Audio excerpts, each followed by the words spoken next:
Oh, excuse me. Hi, we're back. You're listening to the Entrepreneurial Web. What you got in that cup there? Oh, something special. Is that green water? Green water, lemon, honey, and a little green absinthe. Perfect way to start your day. Yeah. So once again, you're listening to the Entrepreneurial Web. I'm your host, Jeremiah Fox, here with my guest, Kevin Herson, from Doc's Spirits, an absinthe producer and cordials producer here in New York City. So you've been in New York about 11 years.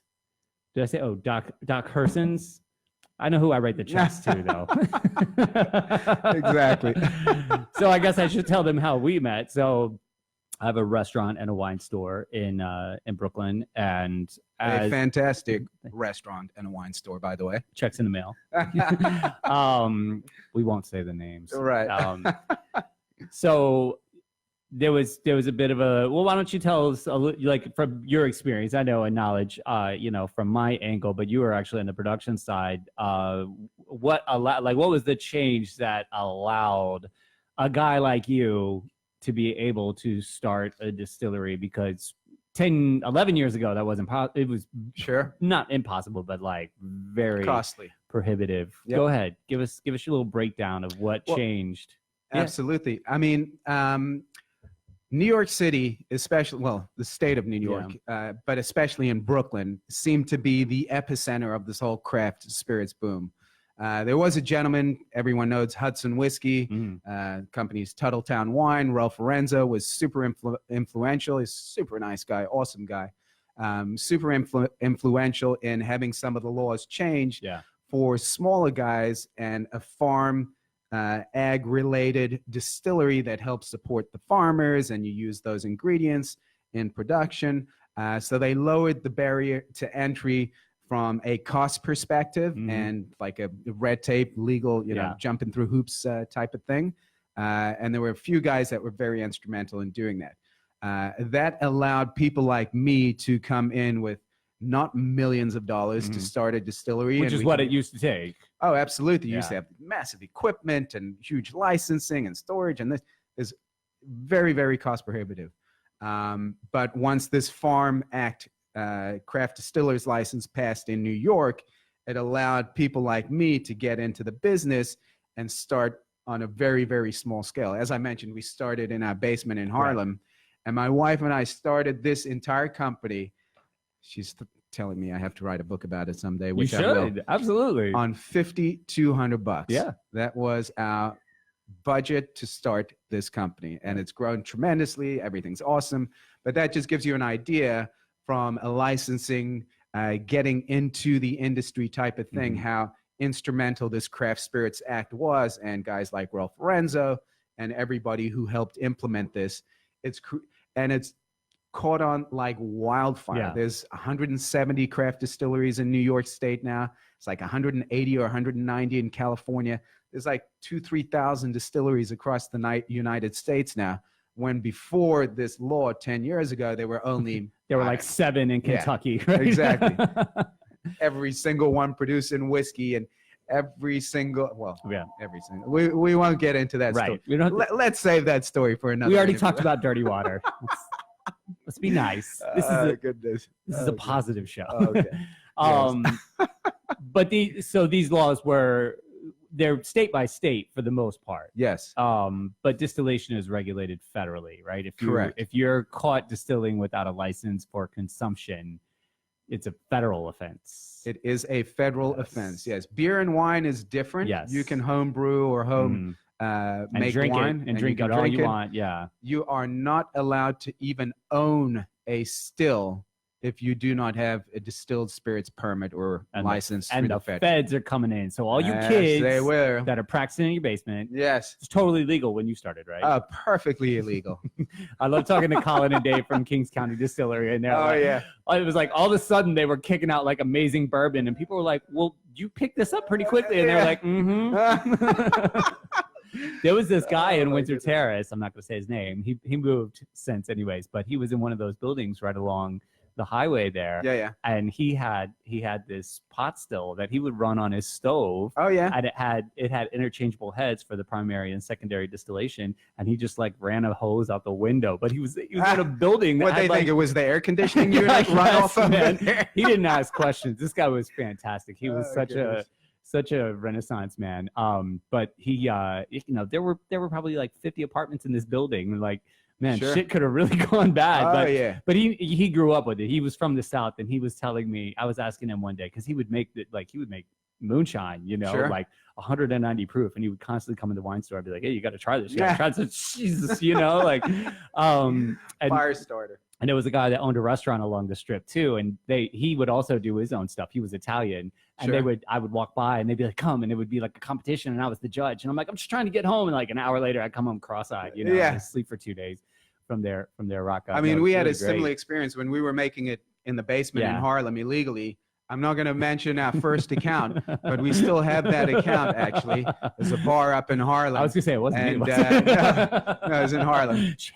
I won't throw you under the bus. Thank Jeremiah. you. And they still purchase from us today, Yeah. but it was a little cash operation Yeah, underground, sure, you know. sure. So we had some fun with it. That's great.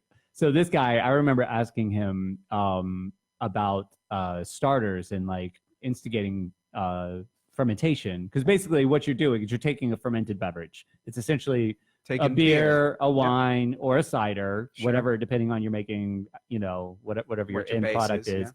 And you're like we said earlier, you're cooking it to the point just below boiling to extract the essence, the spirit. Exactly. And then you cool them back down, and it turns into this clear Right, liquid that's like super potent, and you usually have to cut it with water. And if you want Yes. some color, you either add caramel or barrel age it, or whatever. Exactly. Or you do what we do and we add herbs and everything's Herbs. natural. You put the herbs. What kind of The herbs? herbs. What kind of herbs you use, man? Are we allowed to talk about that on the We can talk radio? about that. Yeah, shit. In New York, you can do whatever you want these days.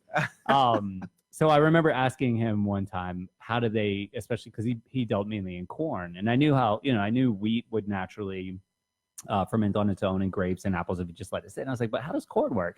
And he was like, we used to take an army bag and stuff it with corn, and we'd bury it in the swamp, and we'd leave it for 2 days, and when we'd take the bag out, it would be bubbling. And I was Oh, like, God. wow, like high-tech techniques there. Oh my But this goodness. guy he learned like in the woods, Old like school. whatever that show was, those guys that Yeah, were the like, moonshine. Yeah, There was yeah. a guy, Popcorn, I think. popcorn. Popcorn killed himself because he owed so much money Out of here, really? for not the paying guy his that used taxes to like and everything. fall off the scaffolding and shit all the time. I think Popcorn was the old hillbilly looking guy, okay, long no, I'm gray thinking beard, about the long other- hair. Yeah. I think his name was Popcorn Sutton. I don't remember. And I believe the story goes that the dude killed himself because they wanted to put him in jail for moonshining. Yeah. He wasn't paying taxes on Right. any of it. And he's like, Moonshiners don't pay taxes. exactly right. That's He's crazy. like, yeah, I'm done. So there was this proliferation essentially in terms of tax and bureaucracy, right? And the farm license was created. Do you remember what year that was? The farm license, let me think about this for a second. It's- Maybe 2008, 2009, I think. like it's barely been Somewhere 10 around there. years. Yeah. And it was for New York State. Correct. It happened in other states, like you pointed out in California, things kind of blossomed as well. Or Yes, but New York was kind of where this whole industry that was the began. benchmark. Yeah. That was the benchmark. Mhm. And it's happening and it's continuing to happen. Like Right. California, it only happened 3-4 years Right. ago. Even like Utah is starting to adopt it. Oh, it's yeah, like they're everybody. making booze in Utah, Utah. exactly. I know, right? What the hell Wow. is Utah doing with it? So for me, I was, we had the wine store already, and we were right there and very close. Like we're on Prospect Ave, and Brad Estabrook and Brooklyn Distilling, he was on 19th Street, just Yep. like a few avenues away, and just moseyed in, and he's like, hey, I make this whiskey really close by. He actually lived in a neighborhood at the time. Is that right? Yeah. He's a but great guy. Yeah, no, definitely. And Colin and Dave too, they popped in and they were like, Yep. we got this moonshine we're making Yeah. in flasks. Everybody was making clear stuff at first because you didn't have time to age it. You had to Exactly, start right. making money. But then it really started to mushroom, especially like the gin, the local gin scene. Oh, the gin scene blew up. Exploded, and there were Yeah. like 20 different local gins, but statewide. So Hudson was kind of they were kind of like the pioneers in the state, right? For the most They part, were, I would they say, were yeah. I remember we were already selling their stuff, and it was already quite expensive, and they were very open and transparent about, we're a small company, it's very expensive for us to operate. Like we're basically not making any money, but we wanted to show people that like really good booze, really good bourbon could be made in New York State. And they're about an hour and a half up the Hudson from here, right? Yeah, it's a couple hours out. Yeah. I've actually been there. Really cool facility. No, I have too. I played at a music festival there a couple summers ago. It was really great. I got Lyme disease, but otherwise it was fantastic. I survived. Yeah, it's okay. But not from the booze. No. We were walking around barefoot in the creek and stuff like that. It was one of those like, barefoot music festivals, but it was fantastic. I had a great time. And I got antibiotics. That was fine. Good. I poured some absinthe on it. This was my antibiotic. Soak your big toe in it. I went to see the doctor. And jujitsu. Right. Seriously. So what year was it exactly when you legally sold your first absinthe? It was like mid 2014. The company started in Harlem in 2012 in the basement. A couple years there. Then we moved to a facility in Brooklyn. Right. Where we're currently still at that facility.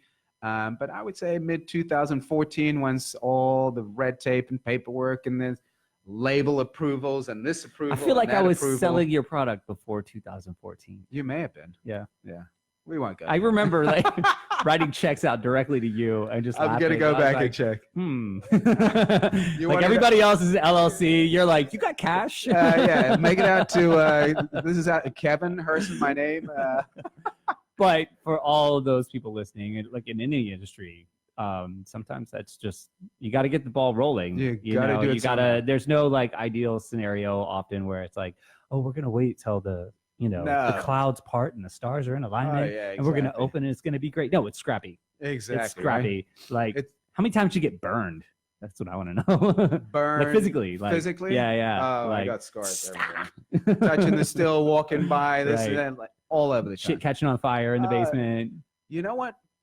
You know what? Knocking on wood. We never had a fire. Your stuff is high octane too. It's very flammable. 66%. Super flammable. Oh. Absolutely. Yeah. You ever catch the beard on fire?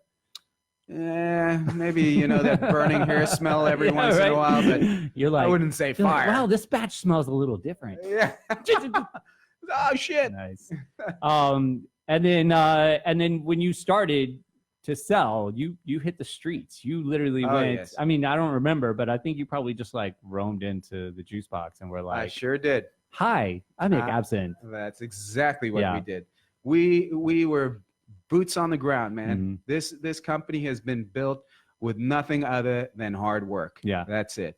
Like I told you, we started the company $5,200. Just my wife and I worked 2 jobs and bartending and extra gigs, and she was working everything to dump into this company and put blood, sweat, and tears, heart, soul, everything into it. But the way we built it from the ground up, we'll talk about social media and all the marketing and all that type of stuff eventually. But really, we walked in, we built relationships. That's why I'm here on your radio show 5-6 years later. Yeah, is because we have a relationship, and that's what we've done. And this is what we do every time we see each other. Exactly. we talk for like an hour. We drink and we talk some smack. And I haven't even asked you. We'll have to deal with it in the next segment. But how did you learn to distill? Like that didn't come up yet. Not yet. YouTube? No. I have a lot of chemistry background. So okay. I actually kind of have an idea. Oh, you're educated. Oh shit! Don't say that. Never would have gotten. Give away my secret. Not from looking at me, right? Well, we'll pick that up. I don't want to tell you what I think. We'll pick that up when we come back. We're going to take a short break. You're listening to the Entrepreneurial Web.